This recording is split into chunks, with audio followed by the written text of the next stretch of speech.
Questão 1. Beleza? Vamos lá? Vamos nessa? Qual a principal função da taxa de administração de um fundo de investimento? Vou deixar um tempinho para vocês responderem aí. Eu acho o tema de fundo bem tranquilo. Mas como para alguns, né, pode ser algo novo, diferente. Para entender fundos, a gente tem que entender bem renda variável e tem que entender bem também renda fixa. São dois assuntos que ajudam bastante a gente entender fundos. Fundos é como se fosse uma sacolinha, pensa assim, que é uma sacola que a gente coloca dentro renda variável e também coloca dentro renda fixa. E outros ativos também. São os principais, né?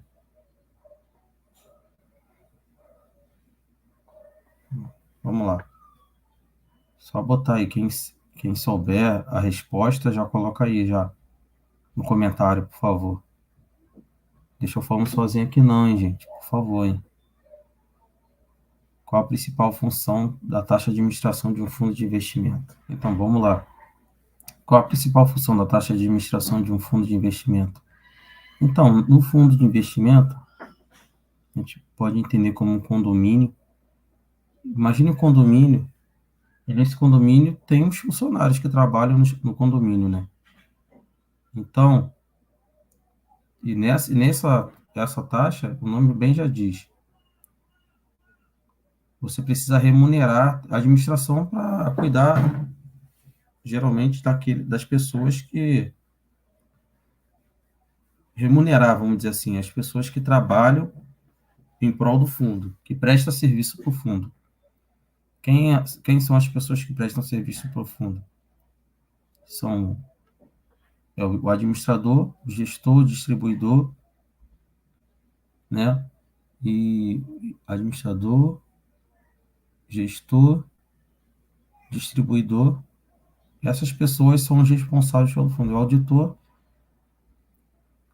E então, a taxa de administração serve para remunerar essas pessoas. Então, vamos aqui nas opções. Está cobrir os custos de transação e alocação dos recursos.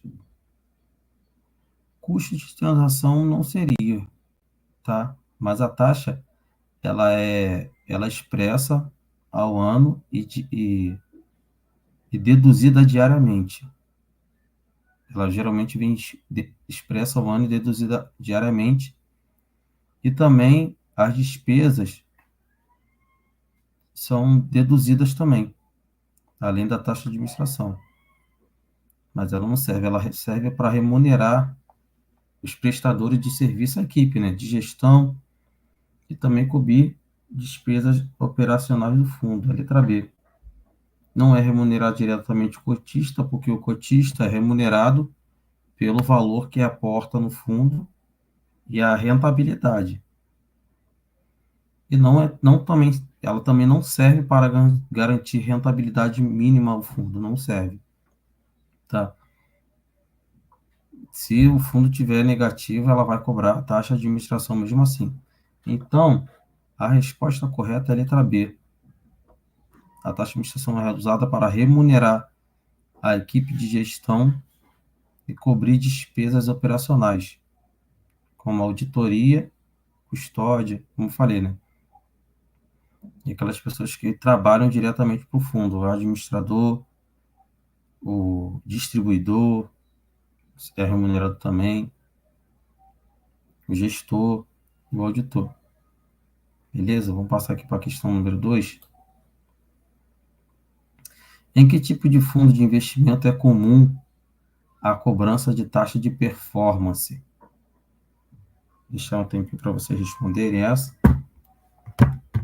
Vamos lá. Em que tipo de fundo de investimento é comum a taxa de performance? Taxa de performance, a gente pode entender, é quando um fundo, geralmente, né? Geralmente, é direcionada para fundos que têm uma gestão ativa. Gestão ativa quer dizer o quê? Eles buscam superar o benchmark. Eles buscam ter uma referência de mercado, geralmente. O que são aqueles que são referência de mercado? Os índices, né? Tem os índices, o CDI, tem o câmbio, tem a Selic, tem a taxa Selic também, que nós podemos usar, tem o Ibovespa. E quando o fundo resolve ele superar, vamos dizer assim, o Ibovespa, resolve superar, geralmente assim, o CDI, são fundos com a gestão ativa, né? Fundo com uma gestão ativa. E quando eles batem o CDI, superam, CDI, por exemplo, CDI tem um fundo aqui que ele busca, ele tem uma gestão ativa, não é garantido, tá? Mas ele busca superar o CDI em, 100, em 10%. O CDI deu 100, deu 95, e o fundo, então, a estratégia dele é superar, dando 105, 10%, uma rentabilidade a mais. Então, um fundo de gestão ativa. Então, um fundo, geralmente, com uma gestão ativa, ele pode cobrar uma taxa de performance. É o quê? É uma cobrança além do que ele bateu, vamos dizer assim, ele bateu a meta, então ele pode cobrar uma taxa de performance dele. Tá ok? Então, os fundos de gestão ativa são aqueles que são mais arriscados. São mais arriscados. Então, nós podemos entender, boa noite, Cindy, com fundos de gestão ativa, um fundo de ações, né? Porque tem a volatilidade, são fundos mais arriscados. E também o fundo de mercado, multimercado também. Boa noite, Luiz.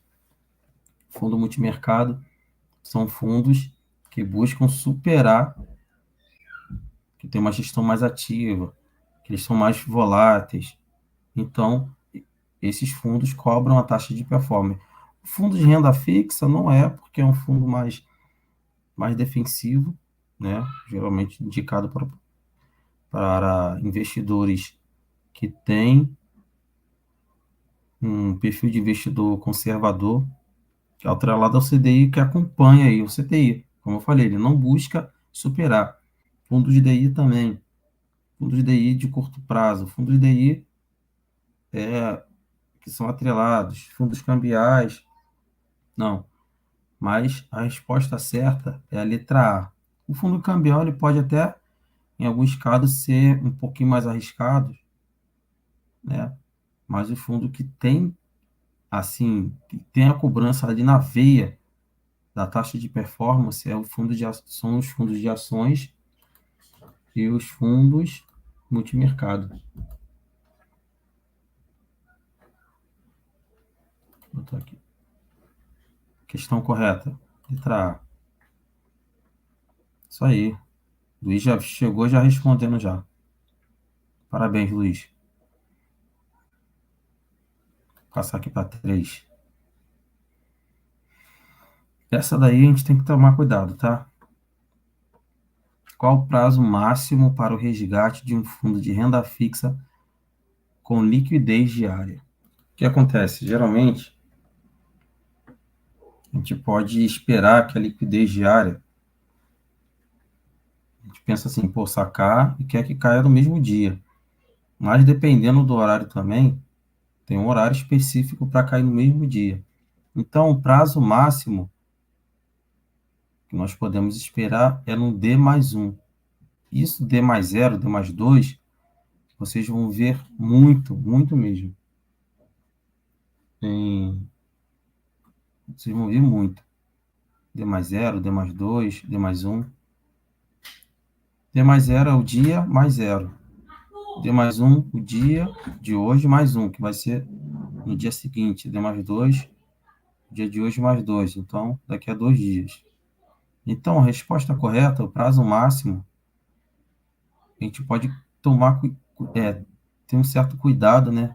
Que pode ser no dia, pode te induzir a colocar o D mais zero, que é no dia de hoje, mas Dependendo do horário, pode cair para o dia seguinte.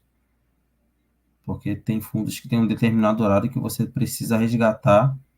Se você passar desse horário, o dinheiro só cai no dia seguinte. Então, a resposta correta, o prazo máximo é no próximo dia útil após a solicitação. Tá ok? É o D mais um. Não vai ser no D mais dois e não vai ser no prazo acordado entre o gestor e o cotista, não. Porque no regulamento do fundo já vem expressamente definido quando que cai o resgate. Quando que cai o resgate. Eu, como distribuidor, que sou um assessor, ele está dizendo prazo máximo.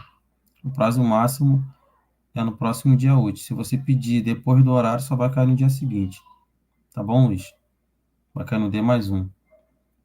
Dia de hoje vai cair no dia seguinte, é o prazo máximo. Tá? Então, até perdi o que eu estava falando. É isso, não vai ser no prazo acordado entre o gestor e o cotista, porque já vem, se for um fundo de crediária, ou um D mais dois, vai sair, ele já vem expressamente determinado lá no prospecto, no regulamento do fundo. Esse fundo, o resgate cai em D mais dois, D mais um, beleza? Então, a resposta correta vai ser a letra C. No próximo dia útil após a solicitação, prazo máximo.